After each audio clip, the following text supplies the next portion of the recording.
Kumar Patel, advisor of Care immigration and visa services. आज हम आपके सामने एक बहुत ही बड़ी ब्रेकिंग न्यूज़ लेके प्रेजेंट है अब्रॉड स्टडी के लिए। क्यों? अगर आप अब्रॉड स्टडी के लिए जाना चाहते हो तो उसका फर्स्ट स्टेप होता है आईएलटीएस। जी हाँ दोस्तों, यही उसका फर्स्ट स्टेप है। तो आज तक जैसे पूरे इंडिया की हिस्ट्री में पहली दफ़ा वो चीज़ हुई है जो कभी नहीं हुई। क्या? ये आईएलटीएस की एग्ज़ाम दो इंस्टीट्यूशंस ऑथराइज थी उसको लेने के लिए, एक ब्रिटिश काउंसिल और दूसरी आईडीपी। जी हाँ दोस्तों, ये ब्रिटिश काउंसिल भी उसकी ऑथराइज एजेंसी थी और आईडीपी भी उसकी ऑथराइज टेस्ट ले सकती थी। तो अभी ये बहुत बड़ी अनाउंसमेंट हुई है रिसेंटली कि IDP acquire British Council Indian operation. जी हाँ दोस्तों, अगर आप इंडिया में से आईएलटीएस देना चाहते हो तो अभी सिर्फ आपके पास ऑप्शन रहेगा आईडीपी का। ब्रिटिश काउंसिल को पूरे का पूरा इंडियन ऑपरेशन, जी हाँ दोस्तों, इंडियन ऑपरेशन में क्यों कहता हूँ, इन ब्रिटिश काउंसिल तकरीबन 180 कंट्रीज़ में फैली हुई है। तो बाकी सारी कंट्री की जो ब्रिटिश काउंसिल है वो अपना काम करती रहेगी। वहाँ पर भी आईडीपी और ब्रिटिश काउंसिल दोनों टेस्ट लेते रहेंगे और दोनों का टेस्ट आईएलटीएस में वैलिड होगा। लेकिन सिर्फ इंडिया के लिए, नेक्स्ट कब से आगे की हम स्लाइड में दिखाएंगे, सिर्फ इंडिया के लिए ऐसा हुआ है कि आईडीपी ने पूरा का पूरा British Council Indian operation acquire कर लिया है। जी हाँ दोस्तों, और उसको रिसेंटली ही उस पर इफेक्ट होगी। क्या इफेक्ट होगी उसके लिए चलिए हम नेक्स्ट स्लाइड में हम अपने पहुंचते हैं। जी हाँ दोस्तों, चलिए हम नेक्स्ट स्लाइड में आ गए हैं। इसका मतलब क्या रहेगा, देखिए 25 ऑफ जुलाई, जी हाँ दोस्तों, इसी मंथ में जुलाई में से जुलाई में के बाद जो भी आईएलटीएस की एग्ज़ाम होगी वो आईडीपी के अंदर। जी हाँ दोस्तों, अगर आपने ब्रिटिश काउंसिल में अपनी एग्ज़ाम बुक की है फिर भी वो आईएलटीएस जो आपकी रिज़ल्ट होगा वो आईडीपी आपको डिलीवर करेगा। लेकिन आपको टेंशन करने की इतनी ज़रूरत नहीं है क्योंकि अभी एग्ज़ाम का जो प्रोसेस है उसमें कुछ चेंज नहीं हुआ है। जैसे उसका कंटेंट सेम रहेगा, structure, security features and standard वो सेम रहेगा। आईडीपी और ब्रिटिश काउंसिल, जी हाँ दोस्तों, ब्रिटिश काउंसिल का पूरा जो स्टाफ है उसको आईडीपी ही एक्वायर करेगा। मतलब अगर ब्रिटिश काउंसिल का कहीं सेंटर है या ब्रिटिश काउंसिल ने कहीं पर डेट का प्लानिंग किया है तो आपको टेंशन लेने की ज़रूरत नहीं है, वो पूरा आईडीपी के अंदर गिना जाएगा। ठीक है, तो वो लोग साथ में ही काम करेंगे, लेकिन उसकी ब्रांड नेम होगी आईडीपी, ये याद में रखिएगा।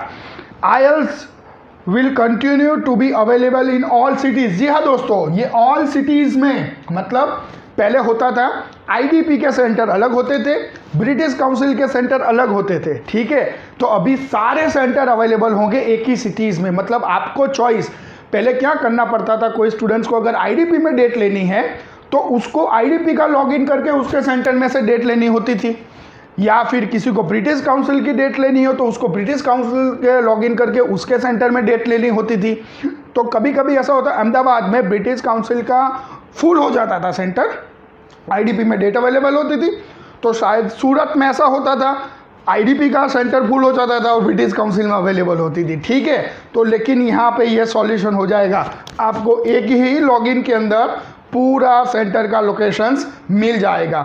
साथ में आगे क्या है, IELTS council, British Council IELTS India centre will be gradually to be renamed. जी हाँ दोस्तों, मैंने जब बताया आपको रिसेंटली उसका सारा नेम आईडीपी के अंदर गिना जाएगा। तो ये चेंजेस रहेगा, इफेक्ट में वो आपको शायद इफेक्ट कर सकता है, हम आगे भी उस पर बताते हैं। चलिए उसकी नेक्स्ट स्लाइड में हम पहुँचते हैं।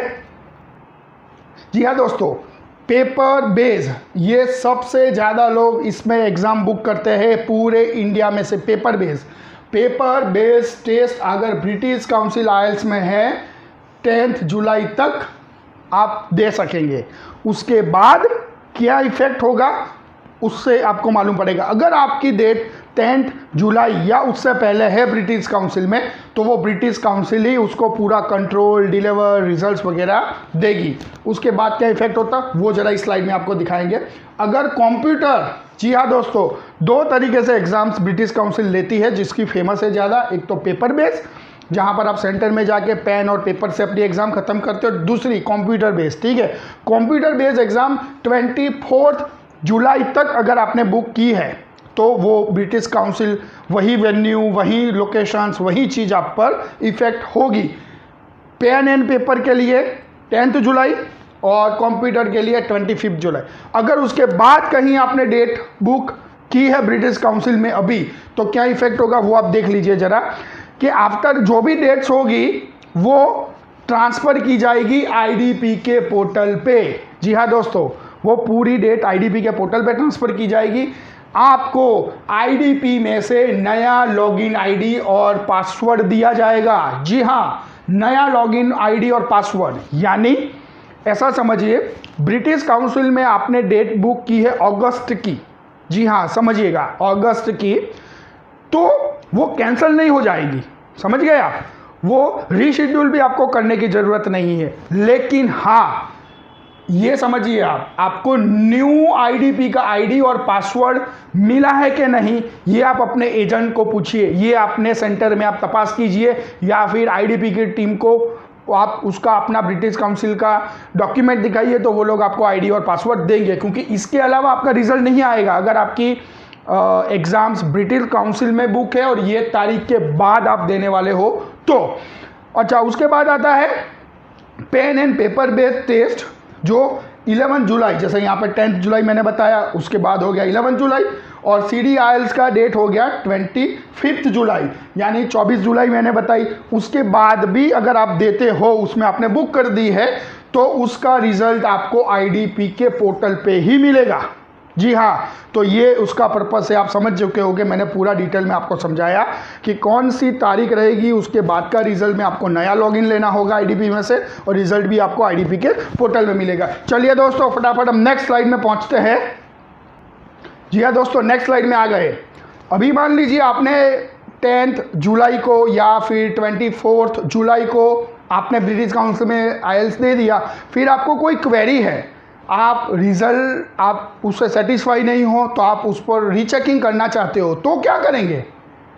बाद में आईडीपी हो जाएगा तो क्या करेंगे? तो उसका सॉल्यूशन भी है यहाँ पर, ठीक है। उसके लिए हम आगे बढ़ते हैं। उसको क्या कहा जाता है? उसको IELTS की लैंग्वेज में कहा जाता है EORS। जी हाँ, उसका फुल नेम होता है इंक्वायरी ऑन रिजल्ट्स। अगर आपकी क्वेरी इंक्वायरी ऑन रिजल्ट है, तो ये पूरा प्रोसेस आपको फर्स्ट स्टेप में आपको समझा देता हूँ। Process remain unchanged in British Council till 1 अगस्त, मतलब 1 अगस्त 2020 तक कोई चेंज नहीं है। आपको ब्रिटिश काउंसिल में ही इंक्वायरी करनी होगी, उसका ही चार्जेस पेड करके आपको इंक्वायरी ऑन रिजल्ट करना पड़ेगा। लेकिन ये तारीख के बाद अगर आप डालते हैं इंक्वायरी, जी हाँ दोस्तों, ये तारीख के बाद अगर आप सोचते हैं मेरे को मेरा रिजल्ट से सेटिस्फाई नहीं हूँ मैं, और मेरे को रीचेकिंग करना है ब्रिटिश काउंसिल का रिजल्ट, तो रुकिए, तो आपको इंक्वायरी करनी होगी फिर आईडीपी में।